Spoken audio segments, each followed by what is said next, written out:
నమో నారాయణాయ. వారాహి అమ్మకు నమస్కారం చేసుకుంటూ, అమ్మవారి దయ, ఆమె చల్లని చూపులు మనందరిపై ఉండాలి అని చెప్పి మనస్ఫూర్తిగా కోరుకుంటూ ఈ రోజుటి వీడియో స్టార్ట్ చేస్తున్నాను ఫ్రెండ్స్.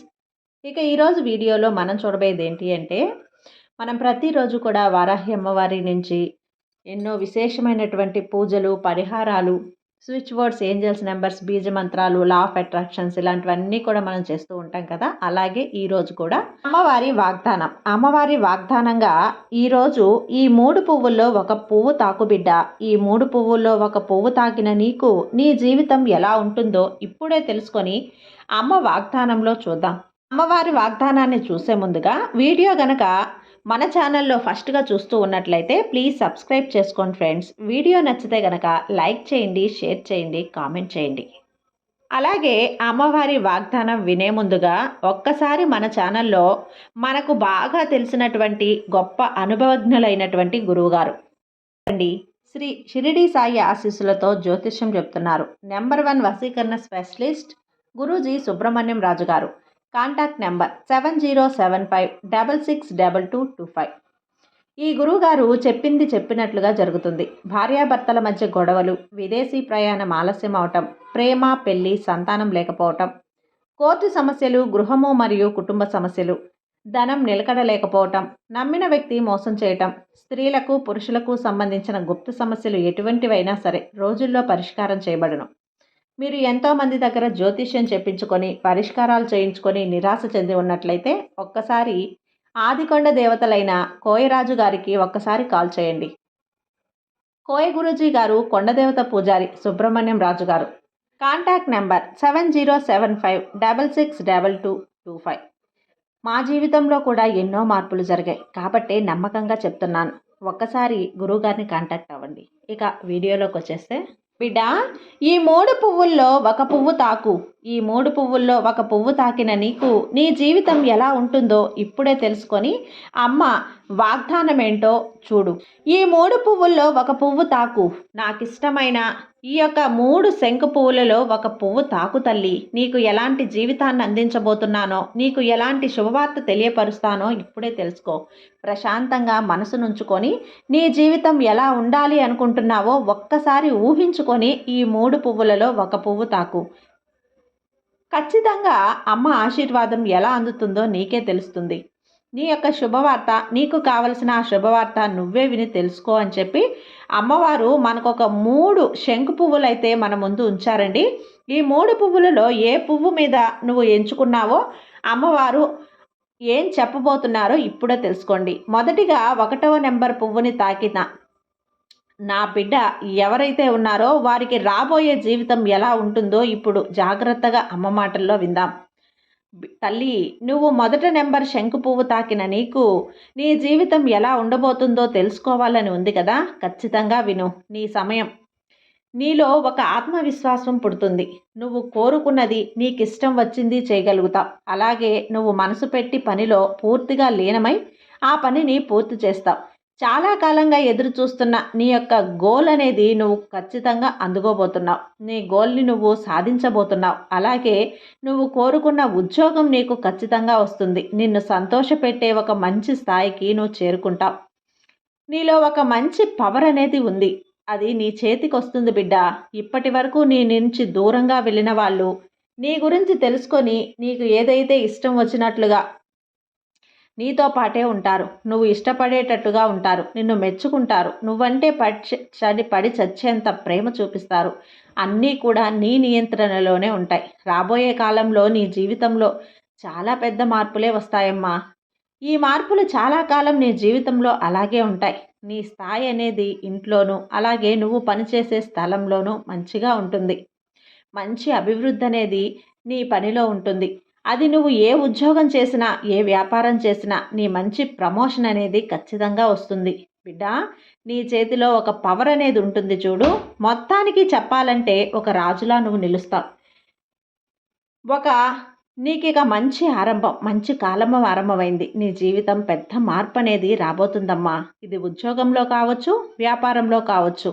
నువ్వు ఏ రంగంలో ఉంటే అందులో రాణిస్తావు. ఎక్కడైనా సరే మంచి యోగం అనేది నీకు ఉంటుంది. మంచి మార్పు అనేది వస్తుంది.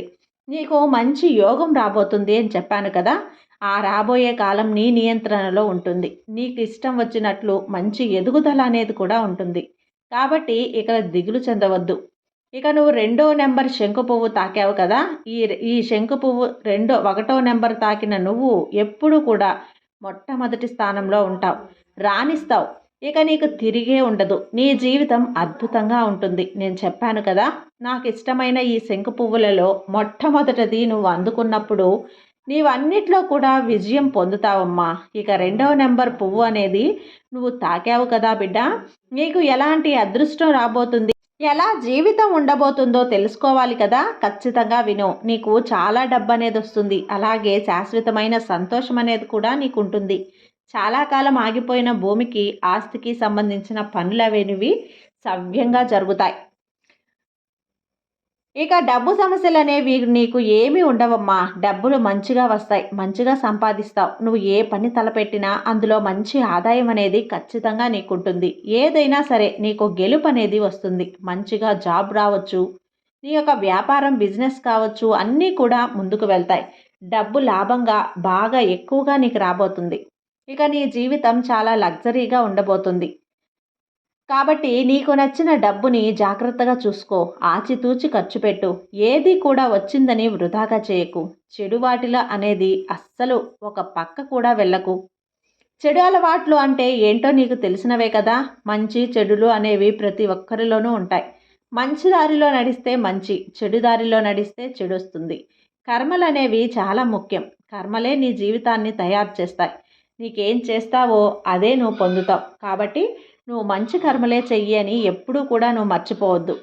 ఏమిస్తే అదే వస్తుంది అనే భావం నువ్వు మరొక తల్లి. ఎవరిని హీనంగా చూడకు. చిన్నవాళ్ళని ఎవరిని కూడా తక్కువ చేసి చూడకు. అందరూ సమానమే. నీకు చాలా స్వార్థం అనేది కూడా లేకుండా చూసుకుంటున్నావు కదా! అది చాలా మంచి విషయం. అలాగే నీకు ఈగో వచ్చినా సరే అక్కడి నుంచి నువ్వు మౌనంగా లేచి వెళ్ళిపో. కానీ నీ యొక్క ప్రతీకారం చూపాలి, నీ యొక్క కోపాన్ని చూపించాలి అనుకోవద్దు. కాస్త జాగ్రత్తగా ఉండు. అలాగే నువ్వు అందరితో నడిస్తే సంతోషంగా ఉంటావు. నువ్వు ఒక్కడివే నడుస్తానంటే గనక ఒంటరిగానే కదా ఉండాలి. అలా కాకుండా అందరితో కలవాలి, అందరితో సమయం గడపాలి, అందరితో ఆనందంగా ఉండాలి అని చెప్పి నువ్వు ఉండు. ఇక నీకు మంచి సమయం రాబోతుంది అని చెప్పాను కదా! అది ఎప్పటికీ కూడా నీతోనే ఉండాలి అంటే కాస్త అందరితో మంచిగా వ్యవహరించు. అందరితో సమయాన్ని గడుపు. మంచి సమయం అనేది తానుగా వస్తుంది. చెప్పాను కదమ్మా! గర్వాన్ని అనేది అస్సలు చూపించకు. జలసీ అనేది నీలో అస్సలు రానివ్వకు. ఎవ్వరూ నీతో ఉండరు అని గుర్తుపెట్టుకో. ఈ గర్వం, ఈ అసూయ అనేది నిన్ను అందరికీ దూరం చేస్తుంది అన్న విషయం గుర్తుంచుకో. ఎందుకింత కష్టం వచ్చింది అని నువ్వే బాధపడతావు. కాబట్టి కాస్త జాగ్రత్తగా ఉండు. నీకు మాత్రమే చెప్పాను. నువ్వు ఎంచుకున్న ఈ పువ్వు లెక్క నీవు స్వచ్ఛంగా ఉండాలి. నువ్వు స్వచ్ఛంగా ఉంటావు కూడా. ఎందుకో తెలుసా? ఈ వారాహి తల్లిని ఎవరైతే కొలుస్తారో వారికి ఈర్ష్య, అసూయ, గర్వం అనేవి ఉండవు. కానీ ఒక్కొక్కసారి డబ్బనేది వచ్చినప్పుడు నాకేంటిలే అనే ఒక మనస్తత్వం అనేది రావటం మానవ సహజం. అందుకే అది కూడా రానివ్వకుండా చూసుకో అని జాగ్రత్త చెప్తున్నాను. ఇక మూడవ పువ్వుని ఎంచుకున్నావు కదా బిడ్డ! నువ్వు మూడవ శంకు పువ్వుని ఎంచుకున్నావు. నీకేం జరుగుతుందో విను. ఈ అమ్మ ఆశీర్వాదం పరిపూర్ణంగా ఉంటుంది. ఏం జరిగినా, ఏం జరగాలనుకున్నా అన్నీ కూడా నీ యొక్క కట్టుబాటులో ఉంటాయి. ఇక నీ జీవితం కొత్త కొత్త మార్పులు రాబోతున్నాయి. నీవు అనవసరంగా ఎక్కువ ఖర్చులు కూడా ఏమీ చేయకు. ఏదో చూపించుకుందాం అన్నట్లు అందరికీ అన్నీ చెప్పి అనవసరంగా కొంటే అవి నీకు అప్పుల పాలవుతాయని గుర్తుంచుకో. జాగ్రత్త.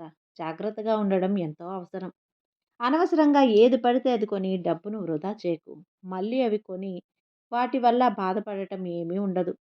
కాబట్టి అర్థం చేసుకొని నీ పొదుపు అనేది కొంచెం చేసుకుంటూ ఉండాలి. వృధాగా డబ్బు ఖర్చు చేశాము, అది ఎటువంటి ఉపయోగం లేకుండా పోయింది అని తర్వాత ఎక్కువగా నువ్వు బాధపడినా కూడా ఏం ప్రయోజనం ఉండదు. అనవసరమైన షాపింగులు, అనవసరమైన వస్తువులు అనేది కొనటం ఆపు. ఏది ముఖ్యమో, ఏది ఇప్పుడు అవసరమో అవి మాత్రం కొనుక్కొని కాస్త పొదుపుగా ఉండటం నేర్చుకోవాలి. ఎందుకంటే నీకు రాబోయే రోజుల్లో పొదుపు ఇప్పుడు ఎంత పొదుపుగా ఉంటావో నువ్వు రాబోయే రోజుల్లో నీకు అంత సంతోషం మిగులుతుంది. లేదు అంటే నువ్వు తృప్తిగా జీవించలేవు బిడ్డ. ఇప్పుడు పొదుపులో ఉండబట్టే రాబోయే కాలంలో జీవితం సంతోషంగా ఉంటుంది. ఎందుకంటే కాలం ఎప్పుడు ఎలా మారుతుందో తెలియదు కదా! ఇప్పుడు ఉన్న డబ్బు అలాగే. ఇప్పుడున్న వసతి అనేది రేపు కొద్దిగా తగ్గింది అనుకో, అప్పుడు నువ్వు ఈ యొక్క అలవాటులకి, ఈ యొక్క ఆడంబరాలకి నువ్వు అలవాటు పడి, మళ్ళీ కొంచెం సర్దుకోవాలంటే కష్టం కదా తల్లి! అందుకే ఇప్పుడే చెప్తున్నాను. కొంచెం పొదుపు నేర్చుకో. నీ డబ్బు తగ్గుతుందా అని కాదు. ఒకవేళ కాలమనేది నీకు అనుకూలించని సమయంలో నీ పొదుపే నిన్ను శ్రీరామ రక్షగా కాపాడుతుంది. అవసరం లేనివి తీసుకుంటూ ఉంటావు కదా! అలా జల్సాలనేవి కొంచెం తగ్గించు. నీ భవిష్యత్తు కోసమే. మళ్ళీ నువ్వు ఖచ్చితంగా అందుకుంటావు. మరోవైపు నుంచి మార్పులు కూడా నీ జీవితంలో వస్తాయి. చాలా కాలంగా ఇల్లు కట్టుకోవాలి. అది జరుగుతుందా లేదా అని అనుకుంటున్నావు కదా! అది ఖచ్చితంగా కొనే యోగం నీకుంది. ఎక్కడెక్కడో కొత్త ప్రదేశాలు వెళ్ళాలని, ఒక దగ్గరైనా వెళ్ళాలని కొంచెం ఆసక్తిగా ఉంది కదా! ఆ కొత్త ప్రదేశాలకు అంటే టూర్‌లు లాంటివి కూడా నువ్వు వెళ్ళే అవకాశం ఉంది బిడ్డ. ఇల్లు కడతావు. మంచిగా ఆనందంగా జీవిస్తావు. మంచి స్థలాలకు వెళ్ళి మనస్ఫూర్తిగా నువ్వు ఆనందంగా కూడా ఉండగలుగుతావు. ఇవన్నీ కూడా నువ్వు మంచిగా డబ్బనేది సేవ్ చేసుకోగలిగితేనే జరుగుతుంది. అనవసరమైన ఖర్చుల వల్ల నువ్వు ఇలాంటి ఆనందాల్ని దూరం చేసుకుంటావా? దూరం చేసుకోవద్దు. అందుకే చెప్తున్నాను. కాస్త ఖర్చుల్ని తగ్గించుకో. నీకు భగవంతుడిస్తూ ఉంటాడు. కానీ వాటిని సద్వినియోగపరుచుకుంటే నీకు ఇచ్చిన భగవంతుడే ఆనందపడతాడు. ఎప్పుడు కూడా లక్ష్మీదేవిని అనవసరంగా చేజార్చుకోవద్దు. కాబట్టి మన చేతిలో నిలుపుకునే పనులే చేసుకోవాలి. అందుకే ఇంత దూరం చెబుతున్నాను తల్లి. ఖచ్చితంగా నీకు ధన లాభం ఎంత ఉందో నీ పొదుపనేది అంతే అవసరం. మంచిగా జీవిస్తావు. శాశ్వత సంతోషం పొందుతావు. అంతేకాకుండా ఈ అమ్మ ఆశీర్వాదం పొందుతావు.